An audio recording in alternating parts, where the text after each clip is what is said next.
చీర విషయంకి వచ్చేసరికి కాషాయం చీర కట్టుకోవాలి అని అంటారు. మీరు పట్టు చీర కట్టినారు. కాషాయం ఎప్పుడు కడతామంటే సన్యాస దీక్ష తీసుకున్నప్పుడు కాషాయ వస్త్రాలు అనేది కట్టుకోవడం జరుగుతుంది. నేను ఇప్పుడు గృహస్థాశ్రమంలో ఉన్నాను కాబట్టి పంచమాంగళ్యాలు ధరించడం, చీరలు కట్టుకోవడం జరుగుతుందన్నమాట.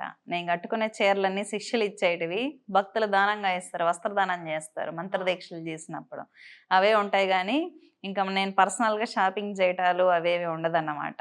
అది కేవలం నా శిష్యులు మంత్రదీక్ష తీసుకున్న వాళ్ళు, మనం ఎక్కడికైనా టెంపుల్స్కి వెళ్ళినప్పుడు, ఈవెంట్స్కి వెళ్ళినప్పుడు శిష్యులు ఇష్టపడి మనకు పెడుతూ ఉంటారు.